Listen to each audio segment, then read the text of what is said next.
Cricket fans కి పండగ అయిన మన ఐపీఎల్ టోర్నమెంట్ అయితే ఇంకా స్టార్ట్ అయిపోతుంది.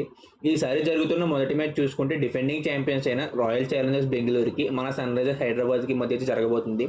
Hello guys, welcome back to the channel cricket Intel hub.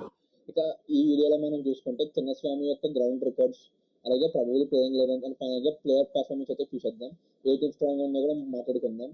ఇక వీడియో అయితే చివరి వరకు చూడండి. వీడియో కనుక నచ్చితేనే లైక్ చేసి సబ్స్క్రైబ్ అయితే చేసుకుని వీడియో ఎలా ఉందో కూడా కమెంట్లో అయితే చెప్పండి. ఇక సీజన్ స్టార్టింగ్ మ్యాచ్ కాబట్టి టీంలో ప్లేయర్ అప్డేట్స్ చూసుకుంటే ఆర్సీబీ మెయిన్ బౌలర్ అయిన జాష్ హెజల్వుడ్ కి ఇంజురీ కారణంగా ఫస్ట్ అయితే మిస్ అవబోతున్నాడు. ఇక మన Sunrisers Hyderabad captain and main bowler అయిన ప్యాట్ కమిన్స్ కూడా ఇంజురీ కారణంగా అయితే ఫస్ట్ మ్యాచెస్ అయితే మిస్ అవబోతున్నాడు. ఇక మరో ఫారెన్ బౌలర్ అయిన నవాన్ తుషారా కూడా ఇంకా శ్రీలంక క్రికెట్ బోర్డు అయితే అన్వేషణ అయితే ఇవ్వలేదు. దానివల్ల తను కూడా మిస్ అయ్యే ఛాన్సెస్ అయితే చాలా ఎక్కువ ఉన్నాయి. ఇంకా ఆర్సీబీకి one of the main Indian bowler అయిన యశ్ దయాల్ కూడా పర్సనల్ రీజన్స్ వల్ల ఈ ఐపీఎల్ అయితే ఆడడం లేదు ఈసారి. ఇక ముందుగా చిన్నస్వామి గురించి చూసుకుంటే లాస్ట్ ఇయర్ జరిగిన ఇన్సిడెంట్ తర్వాత ఇక్కడ ఎటువంటి మ్యాచెస్ కూడా జరగలేదు. దానివల్ల పిచ్ ఎలా బిహేవ్ చేస్తుంది రీసెంట్ టైమ్స్ లో ఎవరికి ఏం తెలియదు. సో కొంచెం డిఫరెంట్ గా ఉండే ఛాన్సెస్ కూడా ఉన్నాయి ఈ మ్యాచ్. నార్మల్ గా చూసుకుంటే ఈ గ్రౌండ్ మంచి హై స్కోరింగ్ గ్రౌండ్ అనేది చెప్పొచ్చు. పైగా చిన్న స్టేడియం కాబట్టి సిక్సెస్ కూడా ఎక్కువ వెళ్ళే అవకాశం కూడా ఎక్కువ ఉంటుంది. ఇంకా ఈ గ్రౌండ్ యొక్క వెన్యూ రిపోర్ట్స్ చూసుకుంటే 96 మ్యాచెస్ అయితే జరిగాయి ఈ గ్రౌండ్ లో. అయితే బ్యాటింగ్ ఫస్ట్ చేసి గెలిచినవి చూసుకుంటే 43 సార్లు గెలుగా, ఇక చేస్తూ గెలిచినవి అయితే 53 అయితే ఉన్నాయి.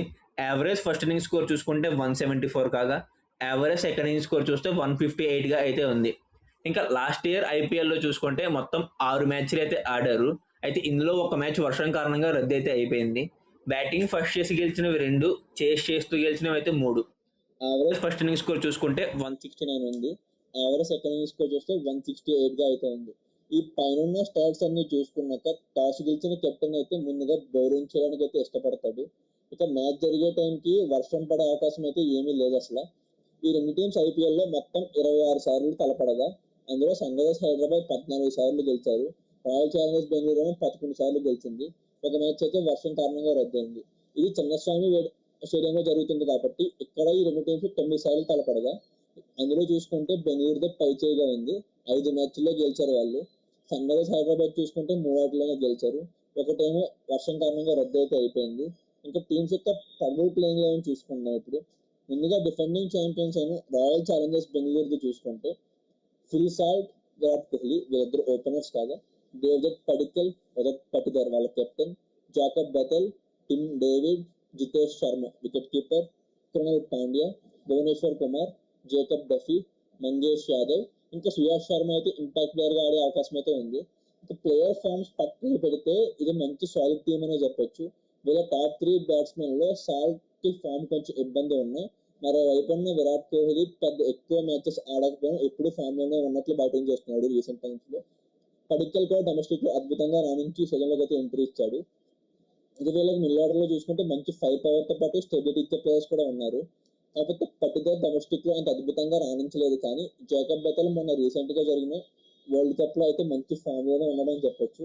టిమ్ డేవిడ్ ఇంజురీ నుంచి బయటకు వచ్చాక అంత గొప్ప ప్రదర్శన లేదు. కానీ ఇలాంటి పవర్ హిట్టరో మనందరికీ తెలుసు. ఒకవేళ సరిగ్గా ఆడకపోతే రొమారో షెపర్డ్ లాంటి ప్లేయర్ అలాగా బ్యాకప్ గా అయితే ఉంటాడు తనకి. ఇంకా బౌలింగ్ కూడా బాగానే ఉంది. అఫ్ కోర్స్ జాష్ హెజల్వుడ్ లాంటి ప్లేయర్ అయితే మిస్ అవుతారు. కానీ భువనేశ్వర్ కుమార్ వంటి ఎక్స్పీరియన్స్ ప్లేయర్ ఉండగా ఇంకా మిడిల్ ఆర్డర్ లో కంట్రోల్ చేయడానికి కృణల్ పాండ్యా వంటి ప్లేయర్ కూడా ఉన్నాడు. కాకపోతే డెత్ లో కొంచెం ఇబ్బంది అయ్యే అవకాశం ఉంది. ఇంకా మన సన్ రైజర్స్ టీం యొక్క ట్రబుల్ ప్లేయింగ్ లెవెన్ చూసుకుంటే ట్రావిస్ హెడ్, అభిషేక్ శర్మ, ఇషాన్ కిషన్ వాళ్ళ స్టాండింగ్ కెప్టెన్ ఇప్పుడు కెప్టెన్ గా చేయబోతున్నారు. Heinrich Klaasen wicketkeeper, Liam Livingstone, Nitish Kumar Reddy, Saril Arora, Harsh Dubey, Harshal Patel, Eshan Malinga, Jaydev Unadkat, Zeeshan Ansari or Shivam Kumar ఇద్దరిలో ఒక ఇంపాక్ట్ ప్లేయర్ కింద అయితే వస్తారు. ఈ సన్ రైజర్స్ టీమ్ కి బ్యాటింగ్ చూస్తే చాలా స్ట్రాంగ్ గా ఉంది. వాళ్ళ టాప్ 5 ప్లేయర్స్ కూడా తమదైన రోజున వన్ సైడ్ గా మ్యాచ్ అయితే ఫినిష్ చేస్తారు. కానీ ఇక్కడ బౌలింగ్ లో మళ్ళీ ఇబ్బంది ఉండే అవకాశం ఉందని చెప్పొచ్చు. పైగా ప్యాట్ కమిన్స్ మొదటి ఫేజ్ కి దూరం అవడంతో ఇప్పుడు పేస్ అటాక్ ని లీడ్ చేయాల్సిన హర్షల్ పటేల్ కానీ జయదేవ్ వినాద్కర్ కానీ ఇద్దరిలో ఒకరైతే చేస్తారు. అఫ్ కోర్స్ వీరిద్దరికి ఐపీఎల్ లో మంచి ఎక్స్పీరియన్స్ ఉన్నాయి. చిన్న గ్రౌండ్ కాబట్టి కొంచెం ఎక్స్పెన్సివ్ గా రన్స్ కి వెళ్లే అవకాశం అయితే కూడా ఉందని చెప్పొచ్చు. ఈ ఇయర్ వీళ్ళ ఫినిషింగ్ డిపార్ట్మెంట్ లో వచ్చిన సలిల్ అరోరా అయితే చాలా అద్భుతంగా హిట్టింగ్ చేస్తున్నాడు. అఫ్ కోర్స్ అనికేత్ వర్మ లాంటి ప్లేయర్ నీకు స్క్వాడ్ లో ఉన్న సలిల్ అరోరాని ఆడించే ఛాన్స్ అయితే ఎక్కువ ఉంది. ఎందుకంటే అనికేత్ వర్మ డొమెస్టిక్ సర్క్యూట్ లో ఐపీఎల్ తర్వాత అంత గొప్పగా అయితే ఆడలేదు. కానీ సలీలాగా చూసుకుంటే చాలా అద్భుతంగా పర్ఫామ్ చేశాడని చెప్పొచ్చు. రీసెంట్ గా ఫినిష్ అయిన సయ్యద్ ముస్తక్ అలీ ట్రోఫీలో అయితే 300 కన్నా ఎక్కువ పరుగులు కొట్టాడు, అది కూడా 180+ స్ట్రైక్ రేట్ అయితే కొట్టాడు. సో ఈ ప్లేయర్ వీళ్ళ ప్రాక్టీస్ మ్యాచ్ల్లో కూడా చాలా అద్భుతంగా ఆడాడనే చెప్పొచ్చు. చాలా సిక్సెస్ అయితే స్కోర్ చేశాడు. ఇంకా బౌలింగ్ లో చూసుకుంటే ఇషాన్ మలింగ కూడా స్క్వాడ్ లో అయితే యాడ్ అయిపోయాడు ఇంజరీ నుంచి కోలుకుని. కానీ ఇంజరీ నుంచి వచ్చాడు కాబట్టి ఇంకా కంప్లీట్ గా ఫిట్ గా ఉండలేదో మనకైతే తెలియదు. ఒకవేళ ఈశాన్ మలింగ కనుక కంప్లీట్ ఫిట్ గా ఉంటే టీం అయితే ఖచ్చితంగా ఆడేస్తాడు. లేదు కొంచెం టైం కావాలి అనుకుంటే రీసెంట్ గా రిక్రూట్ చేసుకున్న డేవిడ్ పెయిన్ అవకాశం వచ్చే ఛాన్స్ అయితే చాలా ఎక్కువ ఉంది.